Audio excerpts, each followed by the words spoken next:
Hello everyone. Today in chapter 1 of Accountancy Introduction to Accounting class 11th, I am going to discuss the next part of basic accounting terms. That is part 2 of this topic. In the part 1 I have discussed about the various terms of basic accounting. Now in second part I will discuss about the remaining terms of accounting. So let's start the topic. The next term is gain.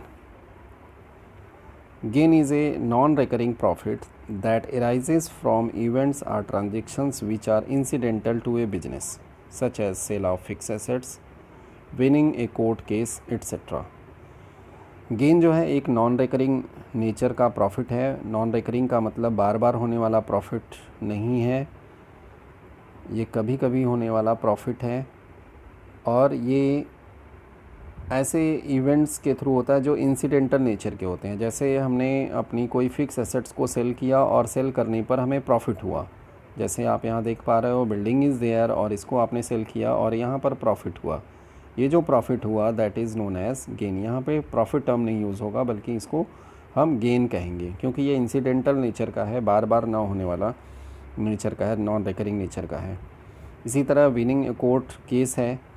अगर इसकी बात करें, old furniture है business में, इस furniture को बेचा और जो बुक वैल्यू है उससे ज़्यादा पैसे मिलते हैं और उस कंडीशन में ये जो हमें एक्सेस अमाउंट रिसीव हुआ that is known as gain. Next term है loss. Loss is excess of expenses of a period over its related revenue. Its term as loss. जब एक्सपेंसेस जो है एक अकाउंटिंग पीरियड में एक्सपेंसेस जो है वह ज़्यादा हो जाता है रेवेन्यू से, जो भी रेवेन्यू मिला उससे ज़्यादा हो जाता है तो हम उसको बोलते हैं लॉस. अगर हम इसको फार्मूले के तौर पे लिखें तो loss is equal to expenses minus revenue.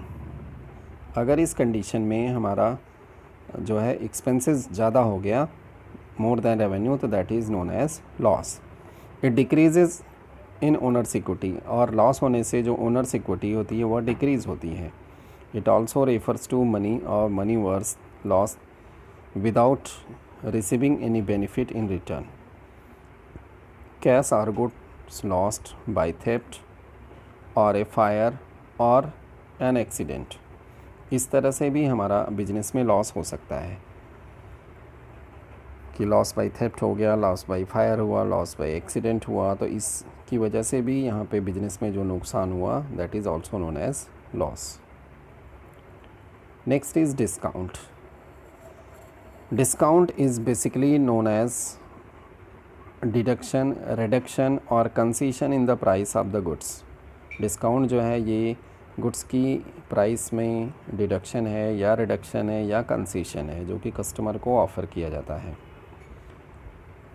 जब भी कोई सेलर गुड्स को बेचता है या सर्विसेज प्रोवाइड करता है और उस कंडीशन में जो भी गुड्स की जो प्राइस होती है या सर्विसेज की जो प्राइस होती है उससे कम अमाउंट पर सर्विसेज या गुड्स को ऑफ़र करता है, तो जितना कम अमाउंट किया that reduce amount is known as discount. ये जो डिस्काउंट होते हैं ये दो तरह के होते हैं, ट्रेड डिस्काउंट और cash discount.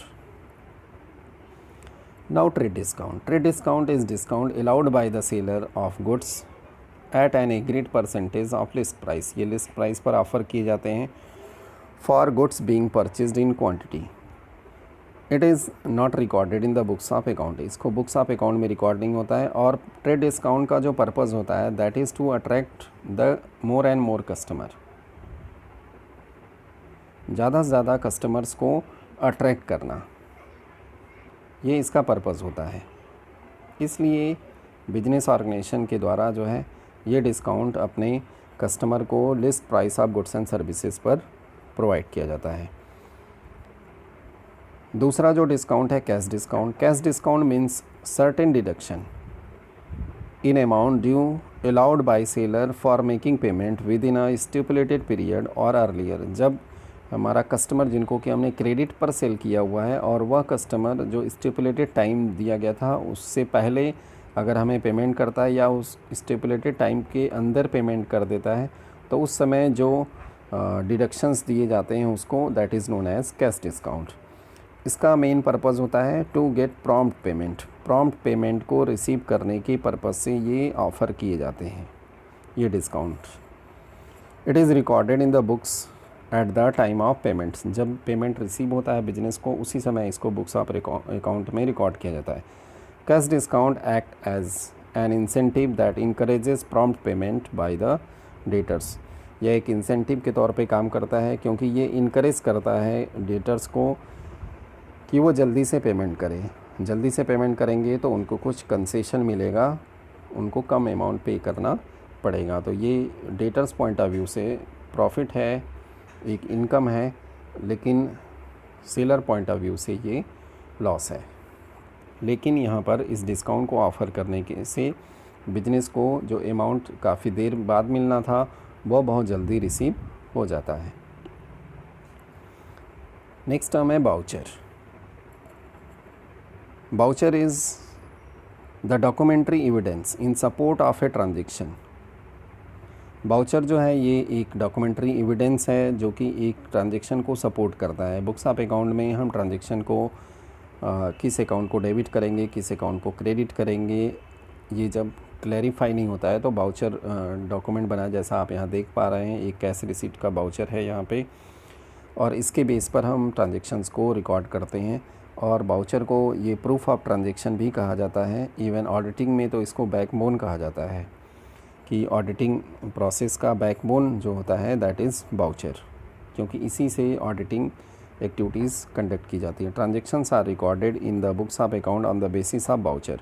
Books of account में जो भी ट्रांजेक्शन्स रिकॉर्ड किए जाते हैं वह बाउचर के बेस पर ही रिकॉर्ड किए जाते हैं। For example cash memo, invoice और bill, receipt, debit, credit notes etcetera, ये सभी कुछ जो है ये बाउचर के एग्जांपल्स हैं जिसके बेस पर ट्रांजेक्शन्स को रिकॉर्ड किए जाते हैं। नेक्स्ट हम आते हैं goods. Goods are the product in which business is dealing. The commodity which is being bought and sold और प्रोड्यूस्ड एंड सोल्ड। बिजनेस का गुड्स उन सभी कमोडिटीज़ को, उन सभी मटेरियल्स को, उन सभी आइटम्स को कहेंगे जिसमें बिजनेस डील करता है और जिसको बिजनेस बाई करता है for the purpose of sale या प्रोड्यूस करता है for the purpose of sale. तो इन सभी को हम यहाँ पे गुड्स कहते हैं। Goods are product in which an enterprises is trading in. Goods वह प्रोडक्ट है जिसमें कि एक इंटरप्राइज ट्रेड करता है, मीन्स बाइंग एंड सेलिंग करता है। जैसा आप यहाँ पर देख पा रहे हैं इस फिगर में, तो ये एक शॉप का फिगर दिया है। तो यहाँ पे जितने भी आइटम्स आप देख रहे हैं this is the part of goods, क्योंकि इन सभी को यहाँ पे कलेक्शन इसीलिए रखा गया है क्योंकि इनको सेल करना है। तो यहाँ पे बिजनेस ने बाई किया और बाई करने के बाद इसको सेल करना है, तो these are the goods. Next is drawings. Drawings is the amount और withdrawal of money and or goods by the owner from the business for personal use is known as drawings. Drawings reduces the capital. Business के owner के द्वारा business से cash लिया गया या business से goods लिया गया, अगर ये इन सभी को पर्सनल यूज़ के लिए ओनर के द्वारा लिया जाता है बिजनेस से, तो this is known as drawing. जितना ज़्यादा ओनर ड्राइंग करेगा, कैश ले जाएगा या गुड्स बिजनेस का ले जाएगा पर्सनल यूज़ के लिए, उससे उसकी जो कैपिटल है वह रिड्यूस होती है। इसीलिए कहा गया यहाँ पे कि drawings reduces the capital. Next is purchase. Purchase are total amount of goods procured by a business for use और सेल। परचेज का मतलब होता है बाइंग ऑफ गुड्स, गुड्स को ख़रीदना, बिजनेस के द्वारा गुड्स को ख़रीदना, और पर्पज़ होगा कि उसको सेल कर देना है। Purchase means purchase of goods for resale और purchase of raw material for manufacture of goods. अगर हमारा मैन्युफैक्चरिंग बिजनेस है तो वहाँ पर रॉ मटेरियल को ख़रीदते हैं और उसके बाद हम उसको मैन्युफैक्चर करते हैं फिनिश गुड्स और उसको बेचते हैं। तो यहाँ पे जो हमने रॉ मटेरियल ख़रीदा that is purchase, means buying of raw material for manufacturing goods, that is purchase. अगर हमारा ट्रेडिंग बिजनेस है तो buying of goods for the purpose of sale, that is known as purchase. Purchase में भी cash और credit purchase. Purchase जो है वो कैश और क्रेडिट दोनों हो सकता है। Purchase return, when goods purchased by the organization or returned back to supplier due to any reason, maybe they are not as per the specification or they are defective, then it is known as purchase return or return outwards। जब हमने जो goods ख़रीदा supplier से, अगर वह goods defective है या जो स्पेसिफिकेशन बताया गया था उसके अकॉर्डिंग गुड्स नहीं है, तो जब हम गुड्स को रिटर्न करेंगे सप्लायर को तो that is known as purchase return, या हम इसको रिटर्न आउटवर्ड भी कहते हैं। नेक्स्ट हम आते हैं टर्म जो यूज़ होता है स्टॉक और इन्वेंट्री। स्टॉक और inventory is tangible property held by an enterprises for resale in the ordinary course of business or for the purpose of using it in the production of goods meant for sale. The stock is the amount of goods which are laying unsold at a particular date. Stock का मतलब होता है एक particular date को जो भी goods हमारे पास है जिसमें बिजनेस डील कर रहा है उसका जो बचा हुआ पार्ट है जो कि सेल नहीं हो पाया, the goods remain unsold in the business is known as stock और इन्वेंट्री। ये जो स्टॉक है, स्टॉक में भी ओपनिंग स्टॉक या क्लोजिंग स्टॉक। स्टॉक जो है ये ओपनिंग अगर बिगनिंग ऑफ द ईयर में है तो ये ओपनिंग स्टॉक होगा, और अगर एंड ऑफ द ईयर बचा हुआ है तो that is known as closing stock. Stock at the beginning of the accounting period is called opening stock and stock at the end of accounting period is called closing stock. Closing stock of one period becomes the opening stock of next period. इस साल का जो closing stock होगा means 31 मार्च को या 31 दिसंबर को जो स्टॉक बच गया वो नेक्स्ट ईयर में ओपनिंग स्टॉक हो जाएगा। In case of trading concern, stock comprises the amount of the unsold finished goods available for sale. अगर हम ट्रेडिंग बिजनेस की बात करें तो उसमें स्टॉक में गुड्स की वे सभी क्वांटिटी होगी जो कि अवेलेबल है सेल करने के लिए on a particular date. And stock in case of manufacturing concern comprises of raw material, work in progress and finished goods। अगर हम मैन्युफैक्चरिंग बिजनेस की बात करें तो वहाँ स्टॉक के 3 फॉर्म हो सकते हैं। रॉ मटेरियल का स्टॉक हो सकता है, work in progress means semi finished goods जो कि अभी पूरी तरीके से फिनिश नहीं हुआ है लेकिन प्रोसेस में है, तो वर्क इन प्रोग्रेस का स्टॉक हो सकता है, या फिनिश गुड्स का भी स्टॉक हो सकता है अगर हम मैन्युफैक्चरिंग कंसर्न की बात करें तो। नेक्स्ट आता है डेटर्स या account receivable. Debtors are the person और entities who owes amount to the enterprise on account of credit sale of goods और services.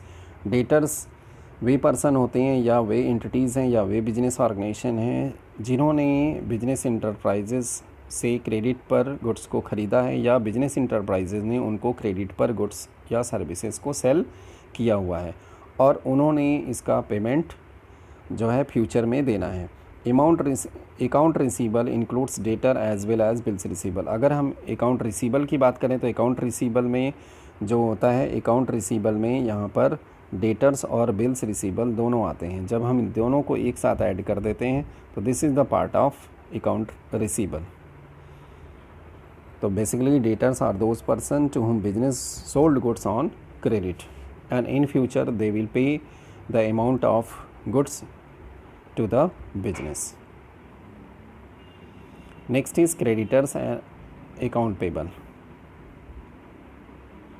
Creditors are the persons or entities who have to be paid by an enterprise an amount for providing goods and services on credit to the enterprise. Creditors वे पर्सन होते हैं या इनको हम supplier भी कहते हैं जिन्होंने बिजनेस को गुड्स एंड सर्विसेज प्रोवाइड किया है क्रेडिट पर और जिनको कि बिजनेस के द्वारा पेमेंट किया जाएगा फ्यूचर में।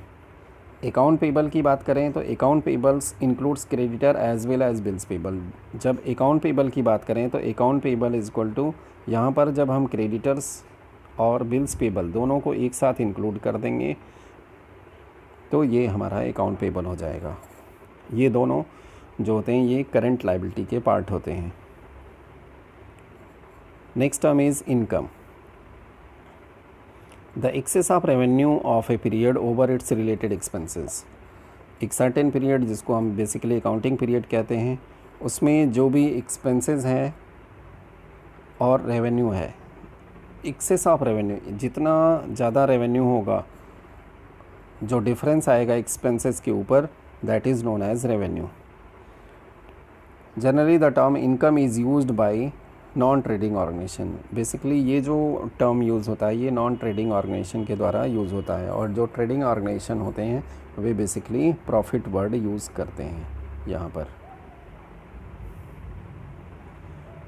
अगर हम इसको फार्मूले के तौर पे लिखें तो income is equal to revenue minus expenses, इस तरीके से इनकम को फाइंड करते हैं। Next is account. Account is a summarised record of relevant transaction at one place. Account जो है एक समराइज्ड रिकॉर्ड है रिलेवेंट ट्रांजेक्शन का एक जगह पर, relating to a particular head. एक पर्टिकुलर हेड से रिलेटेड जो भी ट्रांजेक्शन्स हैं उन सभी का एक जगह पर समराइज्ड रिकॉर्ड है। It records not only the amount of transaction but also their effect. ये सिर्फ ट्रांजेक्शन के अमाउंट को ही नहीं रिकॉर्ड करता बल्कि उसके इफ़ेक्ट को भी बताता है। जैसे हमने यहाँ पे सैलरी हमारा एक हेड है और इससे रिलेटेड सभी ट्रांजेक्शन्स को हम यहाँ पे रिकॉर्ड करते हैं। सेल हमारा रेवेन्यू का मेन सोर्स है, यहाँ पर जितने भी गुड्स हम सेल करते हैं उन सभी को यहाँ पे हम रिकॉर्ड करते हैं। तो हमारा कैश सेल है या क्रेडिट सेल है, उन सभी को जब हम रिकॉर्ड करेंगे एक पर्टिकुलर प्लेस पर, तो ये जो हमारा प्लेस हुआ that is known as account. इससे हमें क्या है, समराइज्ड रिकॉर्ड मिलेगा। जैसे सेल के बारे में हमें क्विक इन्फॉर्मेशन लेनी है तो हम सेल अकाउंट को देखेंगे। सैलरी अभी तक हमने कितना पे किया, तो immediately we can get it from the salary account. Next term is debit. The term debit is derived from the Italian word debito. An account has two parts, debit and credit. The left side is debit side. जो account का, जैसे अगर हम T shape में account बनाए तो ये हमारा लेफ़्ट साइड है और इसको हम डेबिट बोलते हैं, और ये हमारा क्रेडिट साइड राइट साइड है जिसको हम क्रेडिट बोलते हैं। तो if an account is to be debited then the entity is posted to the debit side of account. अगर कोई ट्रांजेक्शन में वो पर्टिकुलर अकाउंट डेबिट हो रहा है तो यहाँ पर उसको डेबिट साइड में उसकी पोस्टिंग की जाएगी, और अगर वह अकाउंट ट्रांजेक्शन में क्रेडिट हो रहा है तो पोस्टिंग हम क्रेडिट साइड में करेंगे। Next is credit. The term credit is derived from an Italian word credito. An account has two parts. जैसा हमने अभी बताया कि अकाउंट जो होते हैं उसमें टू पार्ट होते हैं, एक डेबिट होता है और ये क्रेडिट होता है। तो हम इस समय क्रेडिट की बात कर रहे हैं। Credit is the right side of an account. जो ये राइट साइड वाला पार्ट है ये क्रेडिट साइड कहा जाता है। If an account is to be credited, अगर अकाउंट क्रेडिट किया जा रहा है, then entry is posted to the credit side of account. अगर किसी ट्रांजेक्शन में वह अकाउंट क्रेडिट हो रहा है तो उसकी पोस्टिंग जो है क्रेडिट साइड में किया जाएगा। Next term is bills of exchange. A bill of exchange is an unconditional order. ये एक इंस्ट्रूमेंट होता है जो कि अनकंडीशनल ऑर्डर है, इन राइटिंग होता है, given by creditor to debtors and accepted by the debtors. ये क्रेडिटर के द्वारा ड्रॉ किया जाता है या दिया जाता है डेटर्स को, जिसको कि डेटर एक्सेप्ट करता है। टू पे ऑन डिमांड, एक सर्टेन अमाउंट को पे करने की बात की जाती है या डिमांड पर पे करने की बात की जाती है। आफ्टर ए सर्टेन पीरियड, एक सर्टेन पीरियड के बाद, certain sum of money or to the order of a specified person or to the bearer. एक सर्टेन पर्सन को पे करने की बात की जाती है या जो भी इस डॉक्यूमेंट का बियरर होगा उस पर्सन को पेमेंट किया जाता है। तो इस डॉक्यूमेंट को हम बोलते हैं बिल ऑफ एक्सचेंज, और ये रेज़ किया जाता है eight the time of credit cell. जब क्रेडिट सेल किया जाता है तो उस समय यहाँ पर जो सेलर होता है उसके द्वारा बायर के ऊपर रेज़ किया जाता है या ड्रॉ किया जाता है। Bills receivable. Bills receivable means ये दो तरह के होते हैं, एक बिल्स पेबल हुआ, बिल्स रिसीबल हुआ। तो bills receivable means a bill of exchange accepted by a debtor the amount of which will be received on specified date. जिसका अमाउंट एक स्पेसिफाइड डेट पर रिसीव होगा जिसको कि डेटर के द्वारा एक्सेप्ट किया जाता है। And it is an asset and money is receivable against it. यह एक एसेट होता है पर्सन के पॉइंट ऑफ व्यू से या सेलर पॉइंट ऑफ व्यू से जिसको कि इसका पैसा रिसीव करना है। नेक्स्ट है bills payable. Bills payable means a bill of exchange the amount of which will be payable on a specified date. It is liability and money is payable against it. यह एक liability होती है जो कि business को पे करना होता है। बेसिकली जब हमें हमारे बिजनेस के ऊपर सप्लायर के द्वारा जब हम बिल को रेज़ किया गया तो हमें यहाँ पर इस बिल का पेमेंट सप्लायर को करना होगा। तो उस कंडीशन में ये हमारे पॉइंट ऑफ व्यू से बिल्स पेबल हुआ। Means same bill of exchange दोनों पार्टी के पॉइंट ऑफ व्यू से बिल्स रिसीवेबल और बिल्स पेबल हो जाएगा। अगर हम अपने बिजनेस की बात करें तो हमने जो गुड्स सेल किया और हमने एक डेटर के ऊपर जो बिल रेज किया तो हमें इसका पैसा रिसीव करना है, तो उस कंडीशन में ये हमारे लिए बिल्स रिसीवेबल होगा। लेकिन कस्टमर पॉइंट ऑफ व्यू से उसको इसी बिल पर पैसा पे करना है तो उसके पॉइंट ऑफ व्यू से ये बिल्स पेबल होगा। नेक्स्ट हम आता है depreciation. Depreciation is decrease in the book value of tangible assets because of usage और विद पैसेज ऑफ टाइम और ऑब्सोलेसेंस और एक्सीडेंट। डेप्रिसिएशन जो है ये फॉल है, decrease in the value of fix assets है। ये जो फिक्स एसेट्स की वैल्यू फॉल करती है या गिरती है या ग्रेजुअल डिक्रीज़ भी हम कहते हैं, धीरे धीरे वैल्यू कम होती है और ये पैसेज ऑफ टाइम समय बीतने की वजह से हो सकती है या नई टेक्नोलॉजी आने की वजह से पुरानी टेक्नोलॉजी को हम डिस्कार्ड करते हैं, that is known as obsolescence या एक्सीडेंट या वियर एंड टीयर। ये सभी कॉजेज़ हो सकते हैं जिसकी वजह से हमारी फ़िक्स एसेट्स की वैल्यू डिक्रीज़ होती है। तो जो भी वैल्यू डिक्रीज़ हो जाती है तो decrease value is known as depreciation. Next is bad debts. Bad debt is the amount that has become irrecoverable from the debtors. जो डेटर है, कस्टमर है जिसको हमने क्रेडिट पर सेल किया हुआ है, जो पैसा उससे हम वसूल नहीं कर पाते हैं, तो जितना पैसा हम वसूल नहीं कर पाए वह पैसा हमारा लॉस हो गया, डूब गया और उसको यहाँ पर बैड डेट टर्म यूज़ किया जाता है। It is a loss for business. ये बिजनेस के लिए लॉस है क्योंकि जो पैसा रिसीव नहीं हो पाया डेफिनेटली वो बिजनेस के लिए लॉस है। लेकिन यहाँ जो स्पेसिफिक टर्म यूज़ होगा that is known as bad debts. Next is insolvent. Insolvent is a person or entity whose assets are not adequate to pay its debts. Insolvency is a condition in which a person or organization is not in a position to pay off his liabilities within the available assets. Insolvent वह person है या वह business organisation है जो कि अपने dates को पे नहीं कर पाता है, जो भी उसकी अवेलेबल एसेट्स हैं। मीन्स हम कह सकते हैं कि उसका जो डेट्स है वो ज़्यादा हो गया है और उसकी जो एसेट्स हैं वो कम हैं और उससे वह पेमेंट नहीं कर पाता है अपने डेट्स का। तो उस कंडीशन में उस बिजनेस को, उस पर्सन को यहाँ पे इंसॉल्वेंट कहा जाएगा। इंसॉल्वेंसी वह कंडीशन है जिसमें एक बिजनेस ऑर्गेनाइजेशन या एक पर्सन अपनी इस पोजीशन में नहीं हो पाता कि वह अपनी लायबिलिटीज़ को, जो भी उसके पास एसेट्स हैं, उसे पे कर पाए। तो that condition is known as insolvency and the person is known as insolvent. Dear student, इस वीडियो में हमने लगभग सभी अकाउंटिंग टर्म्स जो कि आपको बेसिकली बार बार आते हैं, जिनको बार बार हम डिस्कस करते हैं, बार बार टर्म्स को यूज़ करते हैं अकाउंटिंग के डिफरेंट टॉपिक्स को डिस्कस करते समय, तो ये सभी आपको समझ में आए होंगे। Thank you very much for watching this video. Keep watching, like and share.